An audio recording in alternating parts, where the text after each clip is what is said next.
मैं और मेरी गर्लफ्रेंड को अचानक दो सिस्टम मिले। एक था 100 गुना बड़ा करने वाला सिस्टम और दूसरा था 100 गुना छोटा करने वाला सिस्टम। मेरी गर्लफ्रेंड ने मुस्कुराते हुए 100 गुना छोटा करने वाला सिस्टम चुन लिया, जबकि मेरे पास केवल दूसरा सिस्टम बचा। किसने सोचा था कि सिर्फ 3 दिन बाद ही भयंकर बारिश और आपदा आ जाएगी। लोग अपने अपने घरों में फंस गए और कहीं आ जा नहीं सकते थे। ऐसे समय में सबसे बड़ी समस्या संसाधनों की थी। मैंने अपने बड़ा करने वाले सिस्टम की मदद से थोड़े से खाने पीने के सामान को 100 गुना बढ़ा दिया। हम दोनों ने सावधानी से उन संसाधनों का इस्तेमाल किया और आखिरकार इस मुश्किल दौर को पार कर लिया। लेकिन बारिश खत्म होने के बाद मेरी गर्लफ्रेंड ने बेरहमी से मुझे मार डाला। मरने से पहले मैंने उसे गुस्से से देखा तो वह ठंडे स्वर में बोली, अगर तुमने मेरा बड़ा करने वाला सिस्टम नहीं छीना होता तो मैं इसी सिस्टम से खाने को बड़ा करके उससे कहीं बेहतर जिंदगी जी सकती थी। और वह तो चू शेंग भैया के परिवार को बचाने चली गई थी। तुम हर मामले में अच्छा हो, बस एक कमी है, तुम बहुत स्वार्थी हो। जब मैंने दोबारा आंखें खोली तो देखा कि मेरी गर्लफ्रेंड मुझसे पहले ही 100 गुना बड़ा करने वाला सिस्टम चुन चुकी थी। उसी पल मुझे समझ आ गया कि वह भी पुनर्जन्म लेकर वापस आई है। उसने मेरी ओर विजयी मुस्कान के साथ देखा। उसकी आंखों में छिपी खुशी साफ झलक रही थी। चूंकि उसे उस चू भैया से इतना प्यार है और मुझसे, उस इंसान से जिसने उसकी जान बचाई थी, इतनी नफरत है, तो इस बार मैं उसकी कोई मदद नहीं करूंगा। इसके बाद वह अपने नए सिस्टम को आजमाने के लिए बेहद उत्साहित हो गई।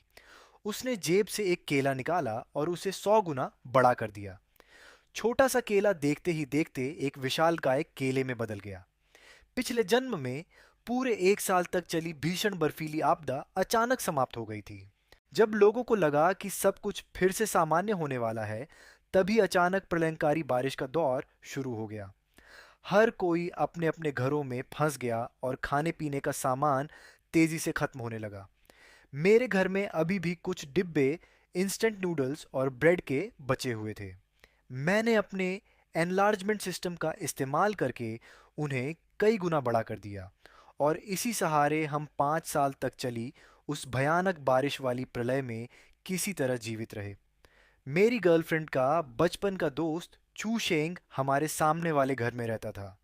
मेरी गर्लफ्रेंड ने मुझसे कई बार विनती की कि मैं उनके परिवार के लिए भी खाना बड़ा करके उनकी मदद करूं, लेकिन मैंने यह कहकर मना कर दिया कि प्रलय के समय इंसानी दिल का भरोसा नहीं किया जा सकता। मैंने तो किसी तरह उस प्रलय को झेल लिया, लेकिन आखिर में उसी गर्लफ्रेंड के हाथों मारा गया जिसकी मैं हमेशा रक्षा करता रहा था। फांग युआन। अब एनलार्जमेंट सिस्टम मेरा हो गया है। क्या तुम्हें मुझसे ईर्ष्या नहीं हो रही?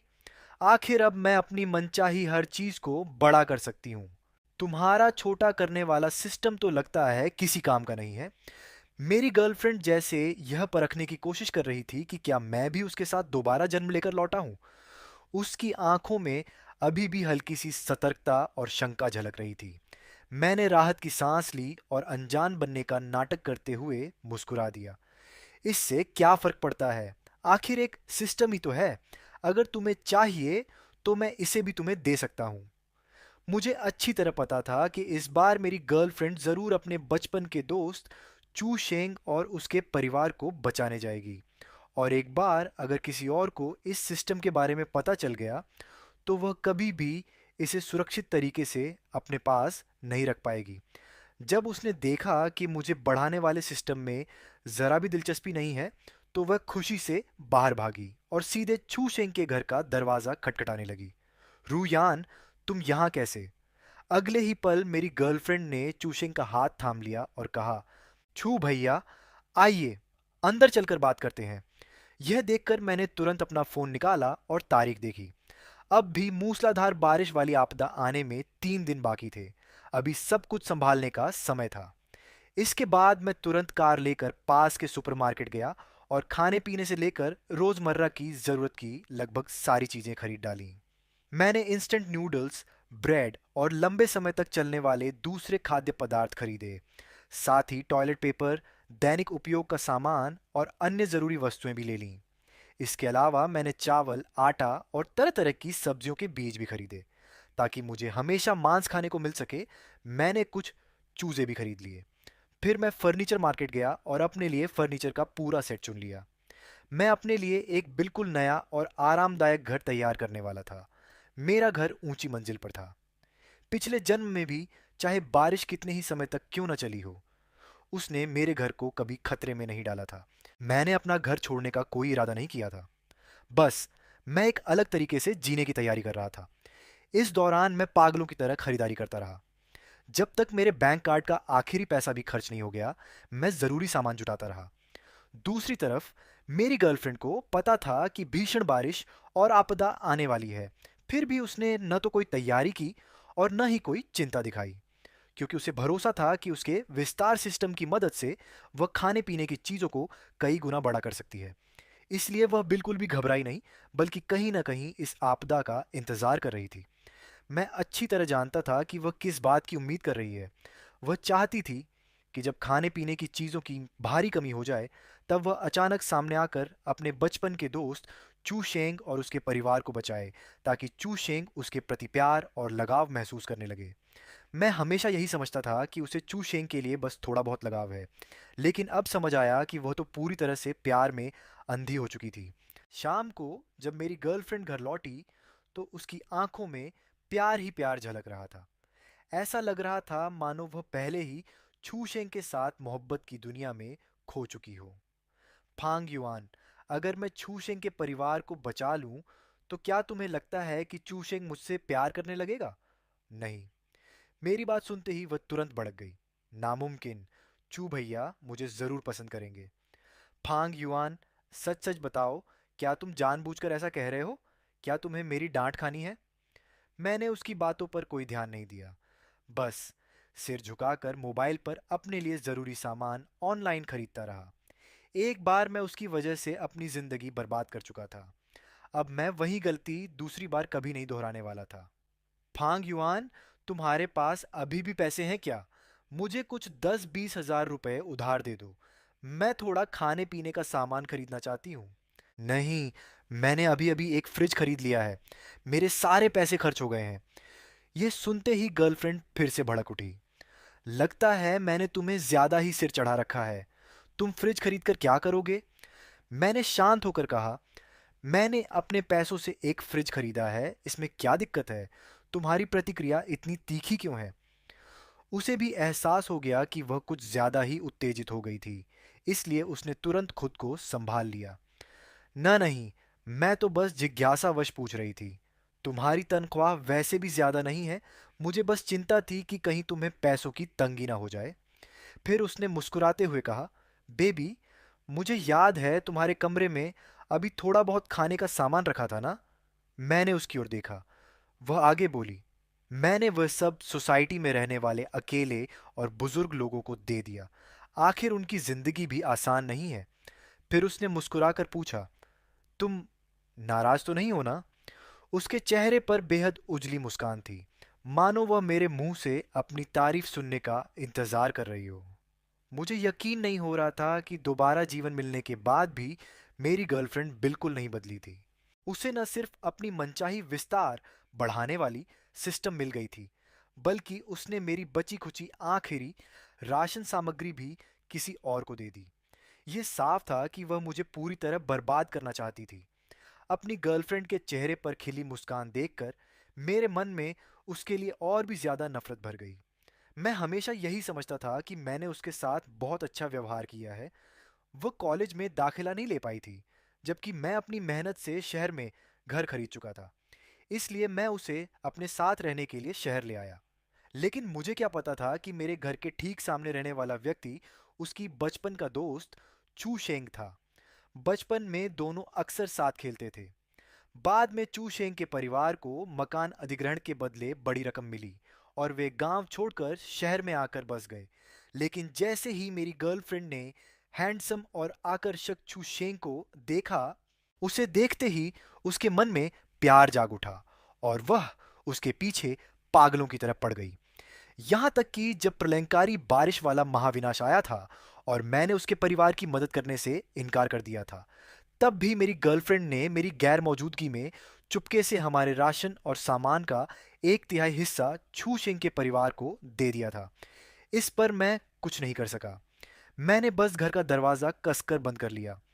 तभी मुझे समझ आया कि उसकी नज़रों में मेरी कोई कीमत नहीं थी। मैं तो उस आदमी से भी कम अहमियत रखता था जिसने उसके लिए कभी कोई एहसान तक नहीं किया था। तभी वह मुस्कुराते हुए आई और मेरा हाथ पकड़कर बोली, ही बेबी, तुम सबसे अच्छे हो। मुझे पता था कि तुम इतनी सी बात पर मुझसे नाराज नहीं होगे। अगले ही पल मैंने उसका हाथ अपने हाथ से हटा दिया और शांत स्वर में कहा, मैं थोड़ा थक गया हूँ, पहले जाकर सोता हूँ, तुम भी जल्दी सो जाना। ये कहकर मैं मुड़ा और सीधे अपने कमरे में जाकर खुद को बंद कर लिया। मैंने अपने लिए एक सुरक्षित ठिकाना ढूंढने की योजना बनानी शुरू कर दी। मैंने पवन ऊर्जा से बिजली बनाने वाले उपकरण भी खरीद लिए, ताकि वक्य भयंकर तूफान और लगातार बारिश के दौरान भी मेरे पास बिजली की कोई कमी ना हो। ज़रूरत की लगभग हर चीज़ मैं पहले ही तैयार कर चुका था। अब मुझे बस शांतिपूर्वक बाकी समय का इंतज़ार करना था। उधर मेरी गर्लफ्रेंड को अपने विस्तार सिस्टम पर पूरा भरोसा था, इसीलिए उसे ज़रा भी चिंता नहीं थी। उसने अपने जेब खर्च से कुछ 100 युआन का खाना खरीदकर चुपके से अपने कमरे में बंद कर रखा था, मानो उसे डर हो कि मैं उसका सामान चुरा लूंगा। मैंने उस घर को ही छोड़ देने का फैसला कर लिया, जिसे मैंने अपने पैसों से खरीदा था। अगर मैं वहीं छिपा रहता तो चाहे मैं कितना भी छोटा क्यों ना हो जाता, उनके द्वारा खोजे जाने का खतरा बना रहता। इसलिए मेरी नज़र एक दूसरी जगह पर गई। वह थी मेरे बेडरूम के अंदर मौजूद एक गुप्त कमरा। ये एक छोटा सा कमरा था जिसे मैंने घर की मरम्मत और सजावट के समय खास तौर पर बनवाया था। मैंने इसके बारे में अपनी गर्लफ्रेंड को कभी नहीं बताया। ये कमरा बहुत बड़ा नहीं था, बस एक छोटे बाथरूम जितनी चौड़ाई का था। लेकिन मेरे जैसे सिकुड़ चुके इंसान के लिए यह एक सुरक्षित शरण स्थली से कम नहीं था। इस कमरे का दरवाज़ा केवल मेरे मोबाइल डिवाइस से नियंत्रित किया जा सकता था, इसलिए मुझे बिल्कुल भी चिंता नहीं थी कि मेरी गर्लफ्रेंड इसे खोज लेगी, और अगर उसे इसके बारे में पता भी चल जाता तब भी वह इसे खोल नहीं सकती थी। इसके अलावा मैं खास तौर पर गाड़ी चलाकर शहर से दसियों किलोमीटर दूर एक सुनसान इलाके में गया। वहाँ मैंने अपने सिकुड़न सिस्टम का इस्तेमाल करके बड़ी मात्रा में ज़मीन को छोटा कर लिया। इस तरह जब समय आएगा तो मैं उस ज़मीन और अपने पास रखे बीजों का उपयोग करके सब्जियां उगा सकूंगा और पूरी तरह आत्मनिर्भर बन सकूंगा। इतना ही नहीं, मैंने कई बड़े बड़े पेड़ों को भी छोटा करके अपने पास सुरक्षित रख लिया। सारा सामान भी साथ ले गया। देखते ही देखते मेरे द्वारा मंगवाया गया सारा खाना और फर्नीचर पहुंच गया। इस समय मूसलाधार बारिश वाली आपदा आने में सिर्फ एक दिन बचा था। मैंने डिलीवरी का पता अपने पुराने गांव वाले घर का दिया था। वह गांव अब लगभग वीरान हो चुका था। वहां बहुत कम लोग रहते थे। घर के अंदर फर्नीचर, इलेक्ट्रॉनिक सामान, खाने पीने की चीजें और तरह तरह का सामान भरा पड़ा था। चारों ओर कोई न होने का फायदा उठाकर मैंने अपने सिकुड़ने वाले सिस्टम का इस्तेमाल किया और उन सभी चीजों को छोटा कर दिया। फिर उन्हें उन बक्सों में भर लिया जो मैंने पहले से तैयार करके रखे थे। आखिर में मैंने थोड़ी देर सोचा और फिर अपनी उस छोटी सी एक मंजिला कोठरी को भी सिकोड़ कर साथ ले जाने का फैसला कर लिया। रात गहरी होने के बाद मैं तुरंत कार चलाकर वापस शहर लौट आया और सारा सामान अपनी गुप्त सुरक्षित जगह, सीक्रेट रूम में रख दिया। इन दिनों वह बेहद उत्साहित थी। उसे लगता था कि उसने हर तरह की तैयारी पूरी कर ली है, इसलिए उसे मेरी गतिविधियों पर जरा भी ध्यान नहीं था। मेरे गुप्त कमरे में पहले से ही एयर फिल्ट्रेशन सिस्टम लगाया हुआ था। चाहे मैं वहां कई साल तक रहूं, मुझे ऑक्सीजन खत्म होने की चिंता नहीं थी। पूरी रात की मेहनत के बाद मैंने उस गुप्त कमरे को एक छोटे से फॉर्म में बदल दिया था। बेहद छोटे छोटे मुर्गे मुर्गियाओं हल्की सी आवाज करते हुए घास के ढेर में कीड़े ढूंढ रहे थे। फॉर्म के बाहर मेरा छोटा सा घर भी था जिसमें ज़रूरत के सभी घरेलू उपकरण मौजूद थे। अब मैं पूरी तरह निश्चिंत था। मुझे बस शांति से बैठकर मूसलाधार बारिश के आने का इंतज़ार करना था। आखिरी आधे दिन में मेरी गर्लफ्रेंड एक बार फिर चू शेंग के घर चली गई। ऐसा लगता था कि चू शेंग का परिवार उसे ज़्यादा पसंद नहीं करता था, लेकिन मेरी गर्लफ्रेंड को उनकी राय की बिल्कुल परवाह नहीं थी। वह हर समय किसी न किसी बहाने से चू शेंग के कमरे में घुसी रहती थी। मैंने एक से ज्यादा बार चूशेंग की माँ को नीचे बैठी मोहल्ले की औरतों से शिकायत करते हुए सुना। सामने वाले घर की वह लड़की बिल्कुल भी शर्म हया नहीं जानती, इतनी बड़ी हो गई है, फिर भी हर रोज मेरे बेटे के कमरे में घुसी रहती है। ये सुनते ही एक आंटी ने मजाक करते हुए कहा, मुझे तो लगता है कि उसे तुम्हारा बेटा पसंद है। लगता है जल्द ही तुम्हें बहू मिलने वाली है। चू शेंग की माँ ने तुरंत नाक भौं सिकोड़ते हुए जवाब दिया, तुम नहीं जानती, वह तो कॉलेज तक पास नहीं कर पाई। उम्र भी 20 से ऊपर हो गई है, लेकिन आज तक कोई ढंग की नौकरी नहीं मिली। पूरे दिन घर पर पड़ी रहती है। सुना था कि वह अपने चचेरे भाई के सहारे जी रहा है। मेरा बेटा लंबा चौड़ा, हैंडसम और अच्छी नौकरी वाला है। वह उसके लायक कहाँ है? मैंने कुछ नहीं कहा और सब कुछ अनसुना कर दिया। मूसलाधार बारिश आने में अब सिर्फ 1 घंटा बाकी था। मैंने अपनी गर्लफ्रेंड को फोन किया। क्या हुआ फांग युआन? मैं अभी बहुत व्यस्त हूँ। कंपनी में कुछ काम आ गया है। मैं आज रात ओवर टाइम करूँगा, इसलिए घर नहीं लौटूंगा। गर्लफ्रेंड कुछ पल के लिए झिंझकी, लेकिन आखिर में उसने मुझे किसी भी तरह की चेतावनी नहीं दी। मुझे पहले से ही पता था कि वह मुझे सावधान रहने के लिए कभी नहीं कहेगी। वैसे भी मैंने यह फ़ोन सिर्फ उसे भ्रमित करने के लिए किया था, ताकि उसे लगे कि मैं घर छोड़कर जा चुका हूँ। फ़ोन रखने के बाद मैंने अपने मोबाइल से नियंत्रण करते हुए बेडरूम के अंदर बने गुप्त कक्ष का दरवाज़ा खोल दिया। मैंने एक बार फिर अपने सिकुड़ने वाले सिस्टम का इस्तेमाल किया, लेकिन इस बार मैंने किसी वस्तु को नहीं, बल्कि खुद को ही छोटा कर लिया। जो गुप्त कमरा पहले बहुत छोटा लगता था, अब मेरे लिए बेहद विशाल दिखाई दे रहा था। मैंने खुद को छोटा करने का जोखिम इसलिए उठाया क्योंकि पिछले जन्म में मैंने एक बात पर ध्यान दिया था। जिन चीज़ों को बढ़ाने वाले सिस्टम से बड़ा किया गया था, वे मूसलाधार बारिश खत्म होने के बाद चमत्कारिक रूप से अपने मूल आकार में वापस लौट आई थीं। इसीलिए मैंने अनुमान लगाया कि सिकुड़ने वाला सिस्टम भी ऐसा ही होगा। जब यह लगातार बारिश खत्म होगी, तो सिस्टम का प्रभाव भी समाप्त हो जाएगा और जो कुछ छोटा किया गया है, वह फिर से अपने असली आकार में लौट आएगा। जमीन, हरे भरे पेड़, चूजे और छोटा सा घर देखकर मेरे मन में एक अलग ही संतोष भर गया। अब मुझे इस प्रलयंकारी बारिश की कोई चिंता नहीं थी। गर्लफ्रेंड के घर पर न होने का फायदा उठाकर मैंने चैन की सांस ली। मैंने अपने घर के अंदर और बाहर वाले गलियारे में अदृश्य कैमरे लगा दिए थे। इस तरह मैं अपने मोबाइल पर वीडियो देखकर घर के अंदर और बाहर होने वाली हर गतिविधि पर नजर रख सकता था। एहतियात के तौर पर मैंने चू शेंग के घर के बाहर भी एक कैमरा लगा दिया था। अब मैं पूरी तरह दुनिया से कटा हुआ था। बाहरी दुनिया से संपर्क करने के लिए मेरे पास केवल मेरा मोबाइल, लैपटॉप और टैबलेट ही बचे थे। कई दिन बीत गए, लेकिन मूसलाधार बारिश रुकने का नाम नहीं ले रही थी। उल्टा उसने शहर की यातायात व्यवस्था को बुरी तरह प्रभावित कर दिया था। मेरे गायब हो जाने पर मेरी गर्लफ्रेंड को भी कोई खास हैरानी नहीं हुई। शायद उसे लगा होगा कि मैं बाढ़ में बहकर मर चुका हूँ। इन दिनों मैं अपने छोटे से फार्म में ही खेती-बाड़ी करने में व्यस्त था। मैं सब्जियां उगा रहा था और मुर्गियों को दाना खिला रहा था। चिंता बस एक ही बात की थी। वे छोटे-छोटे चूजे अक्सर मेरी लगाई हुई सब्जियों की नन्ही पौध खा जाते थे। खाली समय में मैंने निगरानी कैमरे की रिकॉर्डिंग देखी। तभी पता चला कि मेरी गर्लफ्रेंड चू शेंग को मेरे घर ले आई थी। दोनों लिविंग रूम में बैठे थे। मेरी गर्लफ्रेंड के चेहरे पर जीत भरी मुस्कान थी। चू शेंग भैया, तुम्हारे घर में अभी खाना बचा है? ज्यादा नहीं। काश मैंने पहले थोड़ा और राशन जमा कर लिया होता। अब तो पहली मंजिल तक पानी भर गया है, मैं घर से बाहर भी नहीं निकल सकता। रुयान, तुम्हारे घर में अभी खाना है? क्या थोड़ा हमें दे सकती हो? मेरे घर में माँ पापा और छोटी बहन भी हैं। जो थोड़ा बहुत राशन बचा है वह हम सब के लिए बिल्कुल पर्याप्त नहीं है। यह सुनते ही मेरी गर्लफ्रेंड और भी करीब जाकर छू शेंग से सटकर बैठ गई। वह उसके कान के पास झुककर धीरे धीरे कुछ फुसफुसाने लगी। अगले ही पल छू शेंग अचानक खड़ा हो गया। उसके चेहरे पर अविश्वास साफ झलक रहा था। ये कैसे हो सकता है? ऐसी भी कोई चीज होती है?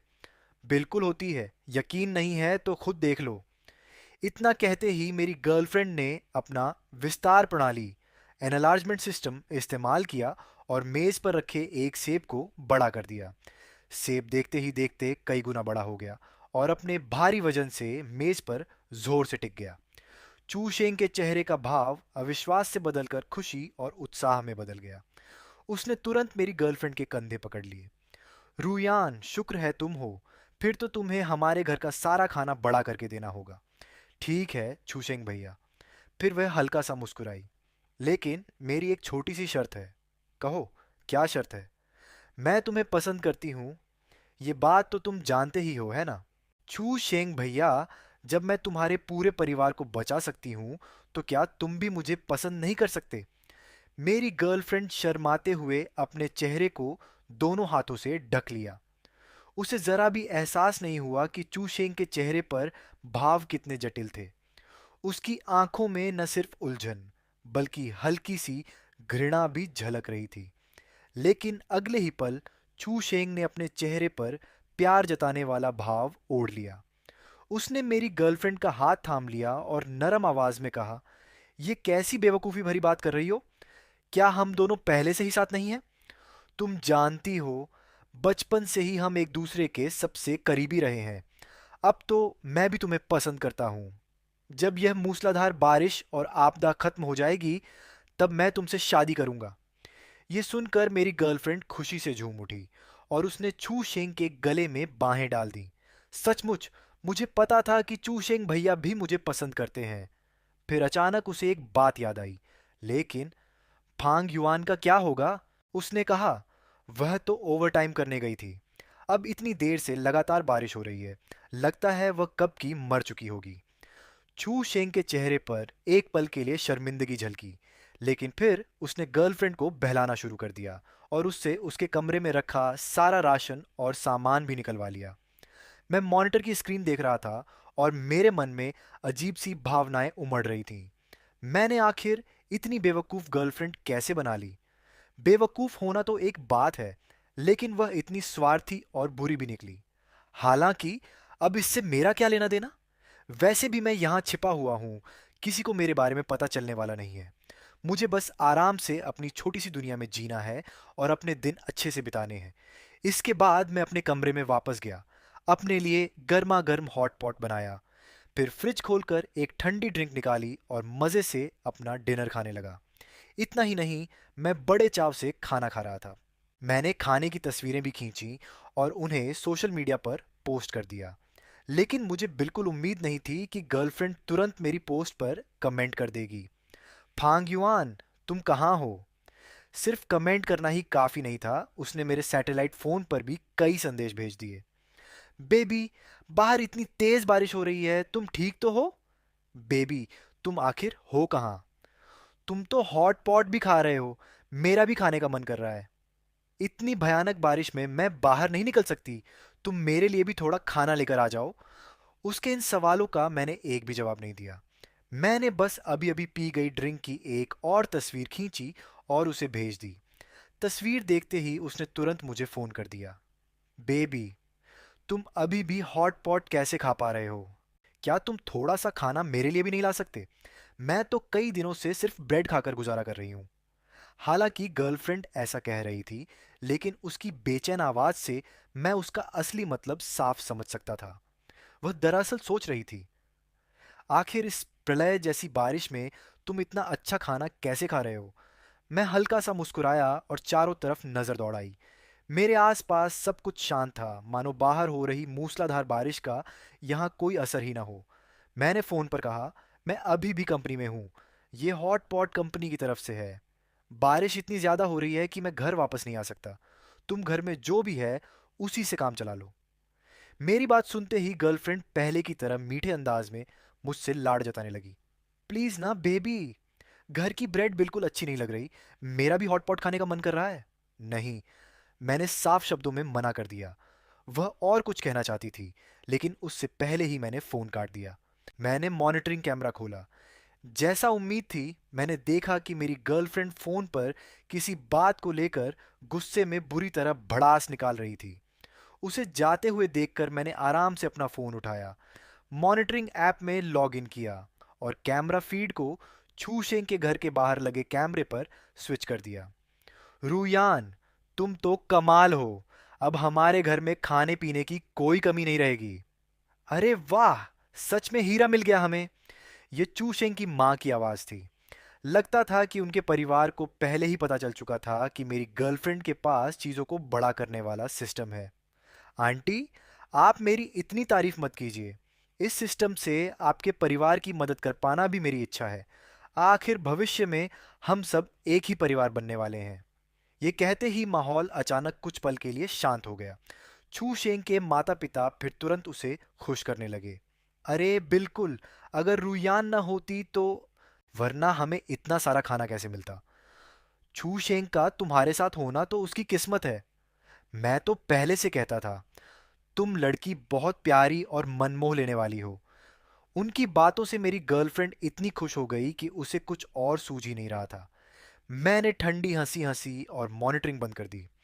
चू शेंग का पूरा परिवार कैसा है, ये मैं अच्छी तरह जानता था। कई साल पहले जब उनके परिवार को जमीन अधिग्रहण के मुआवजे में बड़ी रकम मिली थी, तब से ही उनका रवैया बदल गया था। गांव में वे खुद को सबसे ऊंचा समझने लगे थे और दूसरों को तुच्छ नजरों से देखने लगे थे। पहले के लगभग सारे रिश्तेदार और दोस्त भी उनसे दूर हो गए थे, क्योंकि उन्होंने खुद ही सबको अपमानित करके भगा दिया था। उन्हें हमेशा लगता था कि जो भी उनके करीब आता है वह सिर्फ उस मुआवजे के पैसे के लालच में आता है। गांव के बहुत से लोग कहा करते थे कि उन्हें अपनी दौलत का बहुत घमंड हो गया है। यहाँ तक कि अगर गांव का प्रधान भी उसके घर के सामने से गुजरते हुए एक घूंट पानी मांग ले, तो वह उसे भी नहीं देती थी। ऐसी इंसान भला मेरी गर्लफ्रेंड के साथ सच्चे दिल से कैसे पेश आ सकती थी? और वह छू शेंग भी। बचपन से ही मुझे उसके अंदर एक घमंडी स्वभाव दिखाई देता था। वह सामने और पीठ पीछे कई बार मेरी गर्लफ्रेंड की बुराई कर चुका था। उसके दिल में कभी भी मेरी गर्लफ्रेंड के लिए सम्मान नहीं था, लेकिन मैं उनके मामलों में दखल नहीं दे सकता था। आखिरकार मैं अब 100 गुना छोटा हो चुका था। कुछ ही देर बाद मेरी गर्लफ्रेंड का फोन आ गया। फोन के दूसरी तरफ उसकी आवाज बेहद गर्व से भरी हुई थी। फांग युआन, तुम्हें एक खुशखबरी बताऊं, मैं और चू शेंग अब साथ हैं। अच्छा, मैंने शांत स्वर में जवाब दिया और मुर्गियों को दाना खिलाते हुए कहा। तो मुझे फोन क्यों किया है? फांग युआन, तुम्हारी तरफ से मुझे मुर्गियों की आवाज क्यों आ रही है? ओह, क्योंकि मैं मुर्गियों को दाना खिला रहा था। मेरी बात सुनकर गर्लफ्रेंड तुरंत हैरान रह गई।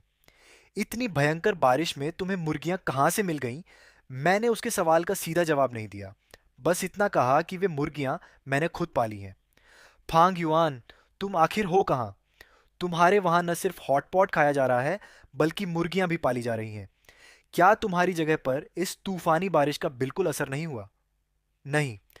गर्लफ्रेंड ये कभी सोच भी नहीं सकती थी कि मैं कहीं और नहीं गया था, बल्कि अपने ही बेडरूम में छिपा हुआ था। बस एक दीवार का फासला था, लेकिन उसके दोनों तरफ दो बिल्कुल अलग दुनिया थी। बहुत बढ़िया। अगर तुम्हारी जगह पर बारिश का असर नहीं हुआ, तो जल्दी बताओ तुम कहाँ हो। मैं छू शेंग और उसके परिवार को भी साथ लेकर आ जाऊंगी।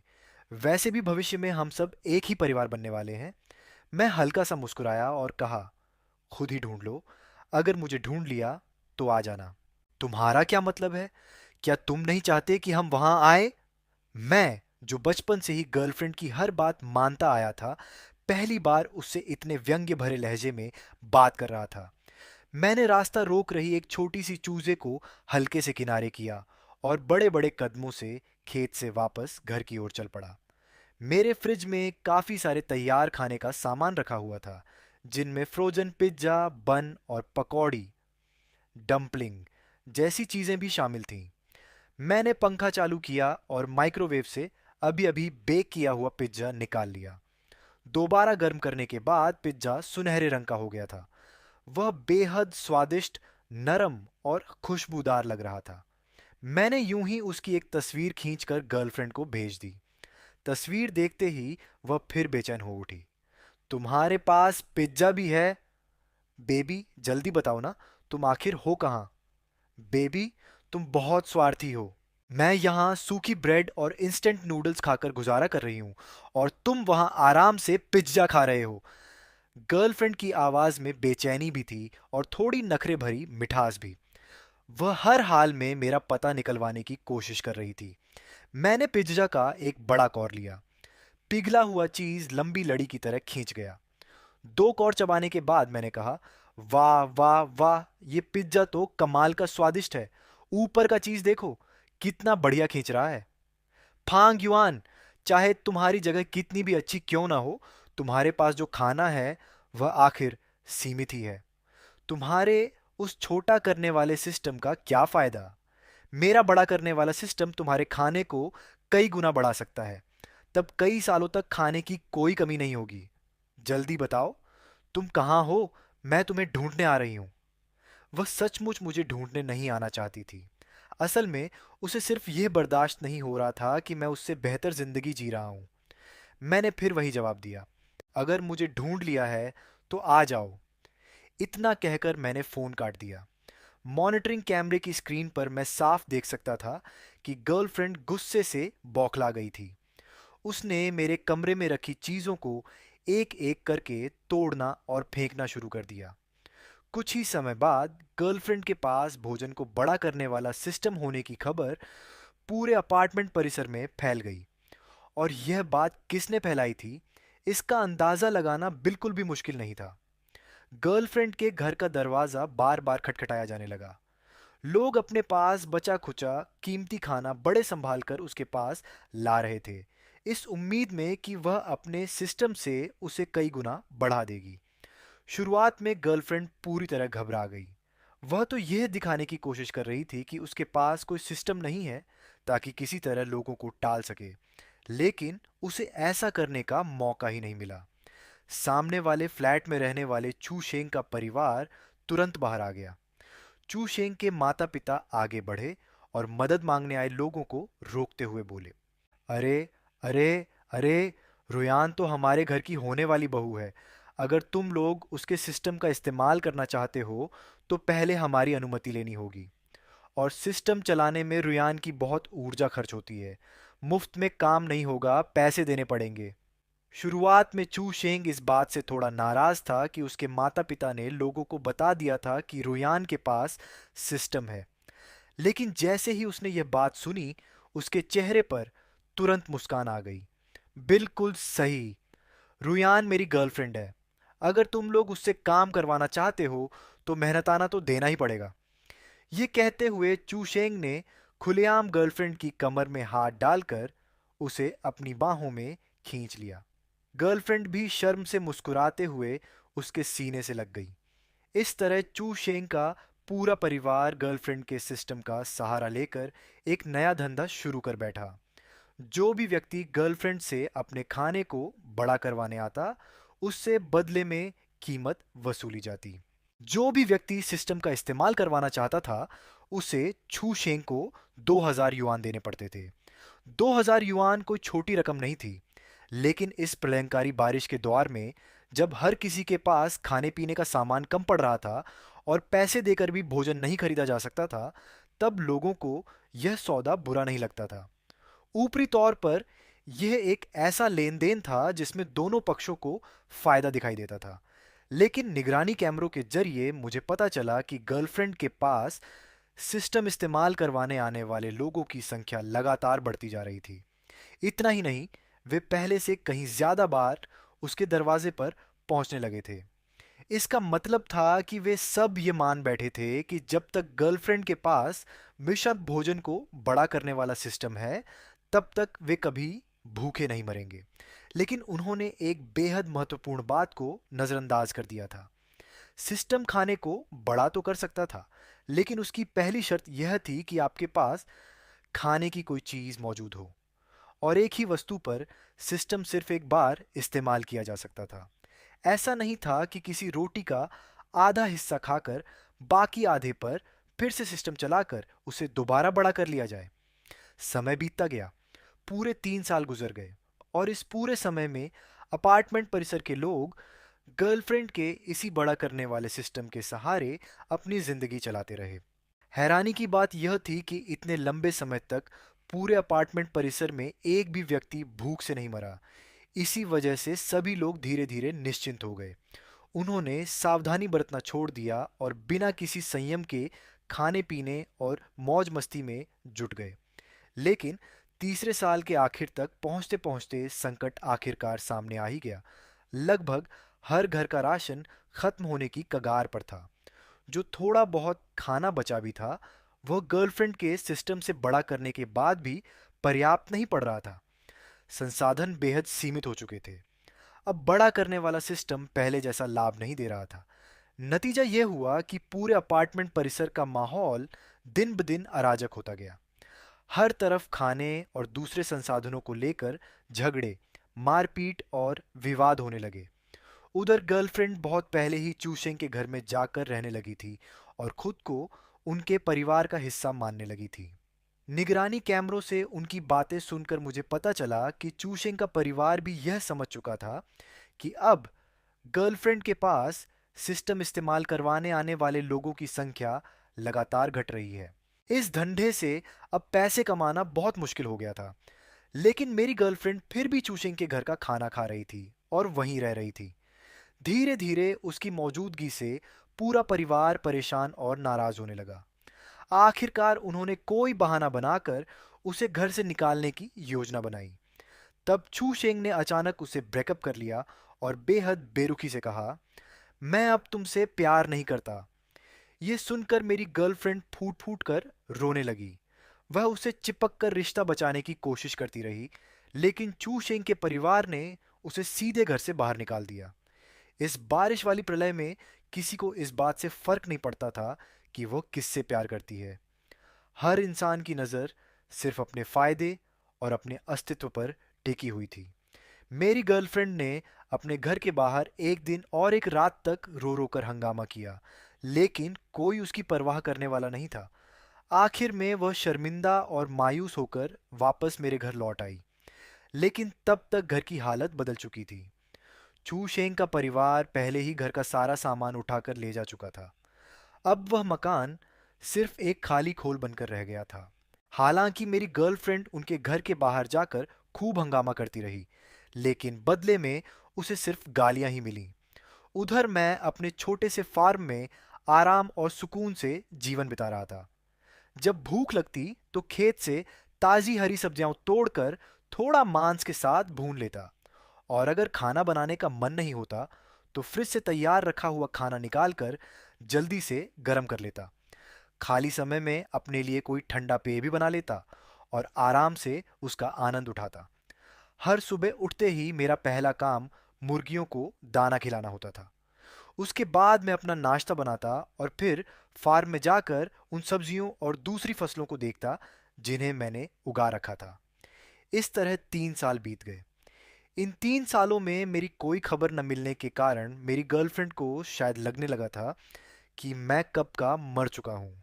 फिर एक दिन उसने झिझकते हुए मुझे दोबारा फ़ोन किया, लेकिन उसकी उम्मीद के विपरीत मैंने इस बार भी फ़ोन उठा लिया।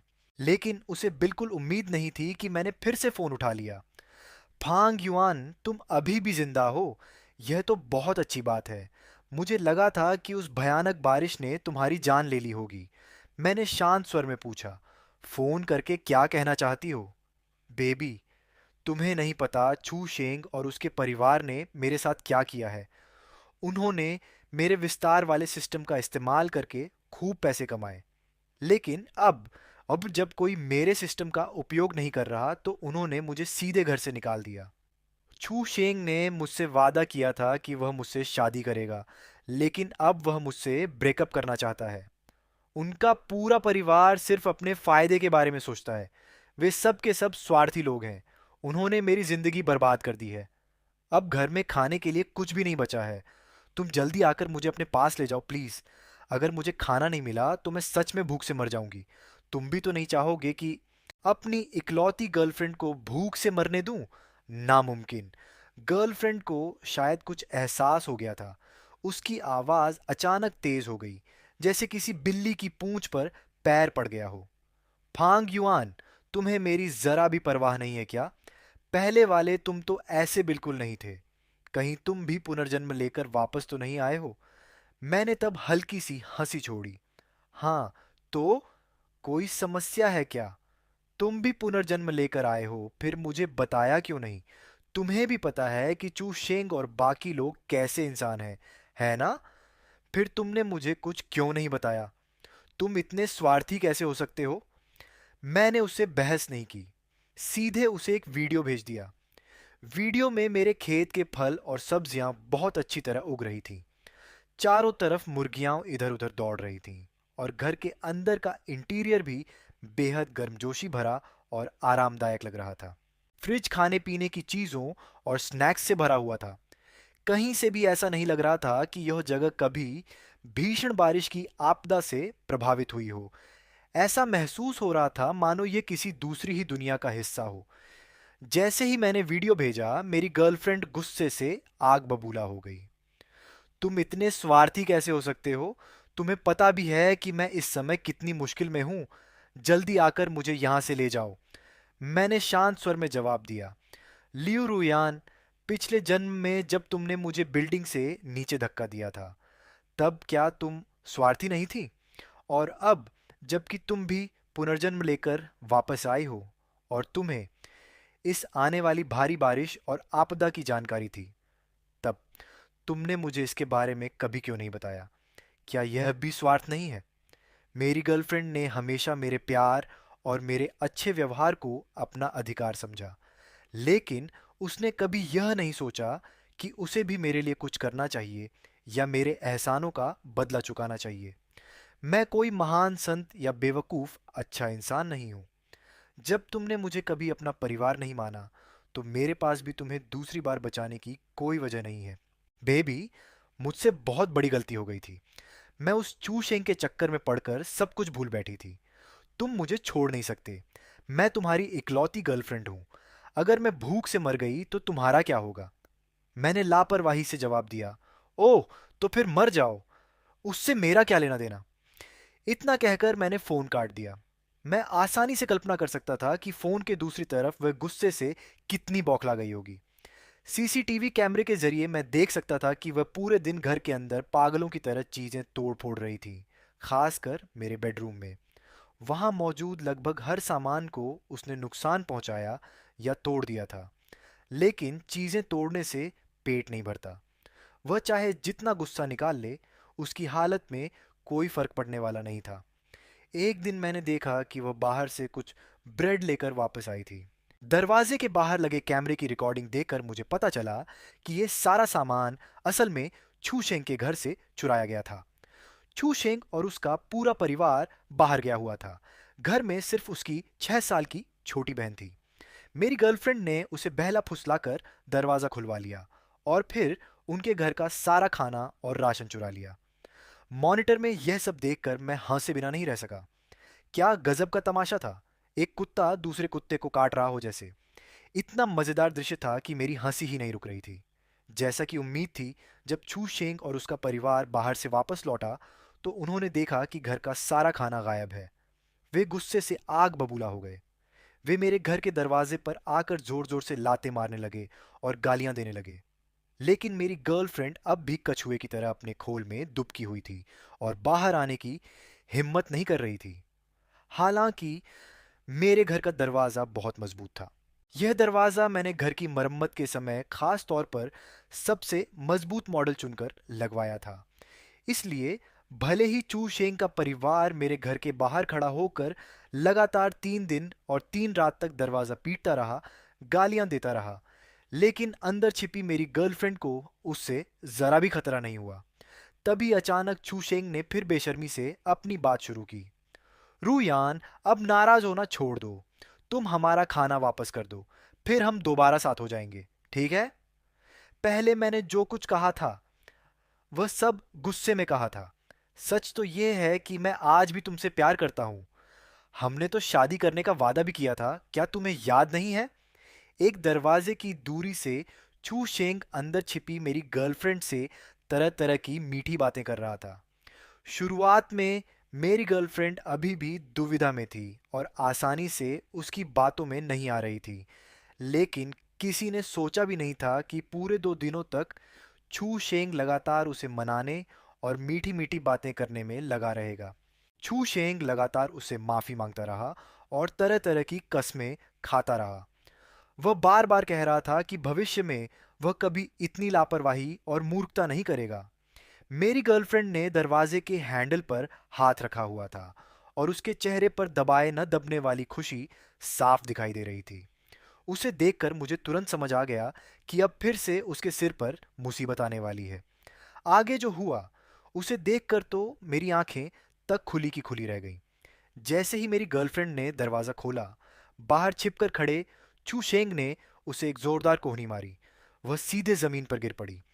आखिर में वह अपना माथा पकड़कर दर्द से कराहती रह गई और बेबस होकर देखती रही कि चू शेंग का पूरा परिवार फिर से सारा खाना और राशन उठाकर ले जा रहा है। थू, तुम जैसी लड़की भी मेरे बेटे से शादी करने का सपना देखती है? ऐसा कभी नहीं होगा। हमने नहीं सोचा था कि तुम जैसी जवान लड़की के दिल में इतनी जहरीली और बुरी नीयत छिपी होगी। अभी भी हमारी चीजें चुराने की हिम्मत है तुम्हारी? मेरी गर्लफ्रेंड जमीन पर पड़ी थी, हिल भी नहीं पा रही थी। उसकी आवाज बहुत कमजोर थी। वो खाना तो पहले से मेरा ही था। तभी चू शेंग ने उसे एक लात मारकर दरवाजे से हटा दिया और सारा खाना उठाकर अपने घर ले गया। मेरी गर्लफ्रेंड 2 दिन तक अपने घर के दरवाजे पर पड़ी रही। आखिरकार उसमें थोड़ी ताकत लौटी और वह खड़ी हो पाई। वह दरवाजे के पास घुटनों को बाहों में बॉल में भरकर बैठ गई और बहुत देर तक रोती रही। अब उसके पास चाहे चीज़ों को बड़ा करने वाला सिस्टम, पावर अप सिस्टम था, फिर भी उसका कोई फ़ायदा नहीं था, क्योंकि उसके पास खाने के लिए कुछ भी नहीं बचा था। जब वह पूरी तरह निराश हो चुकी थी, तब उसने मुझे फिर से फ़ोन किया। जैसे ही मैंने कॉल उठाई, वह रोने लगी। काफ़ी देर रोने के बाद उसने कहा, बेबी, मुझे लोगों ने बहुत परेशान किया है। उन्होंने मुझे बुरी तरह मारा है। मेरे पूरे शरीर में बहुत दर्द हो रहा है। फांग युआन, क्या तुम आकर मुझे बचा सकते हो? मुझे सच में बहुत दर्द हो रहा है और मुझे बहुत भूख भी लगी है। अगर यह पहले की बात होती, तो मैं निश्चित रूप से उसकी हालत देखकर टूट जाता। मैं इतना परेशान हो जाता कि काश उसकी सारी तकलीफ़ें खुद सह सकता। लेकिन अब उसकी सिसकियां और शिकायतें सुनकर भी मेरे दिल में कोई हलचल नहीं हुई। मैंने ठंडे स्वर में कहा, यह सब तुम्हारे अपने कर्मों का नतीजा है। इतना कहकर मैंने फ़ोन काट दिया और मुड़कर खेत में मक्के की देखभाल करने चला गया। समय यूं ही दिन ब दिन बीतता गया। मेरी गर्लफ्रेंड अपने घर के दरवाजे पर पड़ी रहती थी और उसका शरीर दिन ब दिन और दुबला होता जा रहा था। इस दौरान कई लोग उसके पास आए। उन्होंने ज़बरदस्ती उससे उसके विस्तार वाले सिस्टम का इस्तेमाल करवाकर खाने पीने की चीज़ें बड़ी करवाईं। शुरुआत में वह ऐसा नहीं करना चाहती थी, लेकिन कई बार मार खाने के बाद उसके पास मान जाने के अलावा कोई और रास्ता नहीं बचा। इस तरह वह दूसरों के लिए काम करती रही और आखिरकार अपनी जिंदगी के आखिरी पलों में वह घिसटते हुए छू शेंग के घर के दरवाजे तक पहुंच गई। उसने छू शेंग के घर के दरवाजे तक पहुंचने की आखिरी कोशिश की। फिर उसका सिर एक तरफ लुढ़क गया और उसकी जिंदगी हमेशा के लिए समाप्त हो गई। जब चू शेंग ने दरवाज़ा खोला तो उसने बाहर मेरी गर्लफ्रेंड की लाश पड़ी हुई देखी। उसने बिना किसी भावना के उसे पैर मारकर एक तरफ हटा दिया और दरवाज़ा बंद कर लिया। फिर 2 और साल बीत गए। लगातार होती बारिश ने इमारत की निचली कई मंजिलों को पानी में डुबो दिया था। लेकिन जैसा कि मैंने अपने पिछले जीवन में अनुमान लगाया था, पानी हमारी मंजिल तक नहीं पहुंचा और हम सुरक्षित रहे। बारिश खत्म होने से कुछ महीने पहले चू शेंग के परिवार पर मुसीबत टूट पड़ी। उनकी पारिवारिक स्थिति पहले से ही अच्छी नहीं थी। ऊपर से मेरी गर्लफ्रेंड के सिस्टम की मदद से उन्होंने जो अचानक भारी दौलत कमाई थी, उससे बहुत से लोग उनसे जलने लगे थे। अब जब बारिश समाप्त होने के आखिरी महीने चल रहे थे, लगभग हर घर का खाद्य भंडार खत्म होने की कगार पर था। इसी बीच पता नहीं किसने रिहायशी सोसाइटी के ग्रुप में एक संदेश भेज दिया। किसी ने सोसाइटी के ग्रुप में यह खबर फैला दी कि चू शेंग के घर में अभी भी बहुत सारा खाना जमा है। यह सुनते ही कई लोग हथियार उठाकर झुंड के झुंड में उनके घर के बाहर पहुंच गए। वे दरवाजा पीटते, गालियां देते और चिल्लाते हुए कहते, सारा राशन बाहर निकालो। लेकिन चू शेंग और उसका परिवार न केवल खाना देने से इनकार कर रहा था, बल्कि बाहर खड़े लोगों को उल्टा बुरा भला भी कह रहा था। उनके इस व्यवहार ने भीड़ को पूरी तरह भड़का दिया। फिर कई समूहों ने आपस में मिलकर योजना बनाई कि वे बारी बारी से उनके घर का दरवाज़ा तोड़ने की कोशिश करेंगे। इसके बाद दरवाज़ा पीटने की आवाज़ दिन रात लगातार गूंजती रही। आखिरकार 4 दिन बाद चू शेंग के घर का मुख्य दरवाज़ा पूरी तरह तोड़ दिया गया। घर के अंदर जमा सारा खाना और सामान लूट लिया गया। कुछ ही समय में उनका पूरा भंडार खाली हो गया। छू शेंग और उसके परिवार के लोग जमीन पर बैठकर फूट फूट कर रोने लगे। अब उनके पास खाने के लिए कुछ भी नहीं बचा था और बिना भोजन के वे आने वाले आखिरी कुछ महीनों तक किसी भी हालत में जीवित नहीं रह सकते थे। और मैं अपने छोटे से फार्म में आराम से खाता पीता रहा। हालात ऐसे थे कि इस दौरान मेरा वजन उल्टा लगभग 5 किलो बढ़ गया। आखिरकार मैं उस दिन तक जीवित रहा जिसका मैं इतने वर्षों से इंतजार कर रहा था। तभी मेरे मोबाइल पर एक सूचना आई, महावृष्टि समाप्त हो चुकी है। मैंने सिर उठाकर आसमान की ओर देखा। हजारों परतों वाले काले बादलों को चीरते हुए सूरज आखिरकार बाहर निकल आया था। सुनहरी धूप धरती पर बिखर रही थी और लंबे समय बाद दुनिया में फिर से जीवन की एक किरण दिखाई दे रही थी। उस समय मैं खेत में मक्के की गुड़ाई कर रहा था कि अचानक मुझे अपने शरीर में एक अजीब सा बदलाव महसूस हुआ। मेरे सामने का छोटा सा फार्म और घर अचानक बेहद बौने और छोटे लगने लगे। मैं तुरंत समझ गया कि मेरा शरीर फिर से अपने सामान्य आकार में लौट रहा है। मैंने मोबाइल निकालकर गुप्त कक्ष का दरवाज़ा खोल दिया। जब मैं बाहर निकला तो मेरी नज़र पूरे घर पर पड़ी। घर के अंदर हर तरफ अव्यवस्था फैली हुई थी। कमरों का सामान बिखरा पड़ा था और पूरा मकान किसी उजड़े हुए खंडहर जैसा दिखाई दे रहा था। ये थोड़ा अजीब था। सिर्फ मेरा शरीर ही अपने सामान्य आकार में वापस लौटा था, जबकि बाकी सारी चीजें अपने पहले वाले आकार में ही थीं।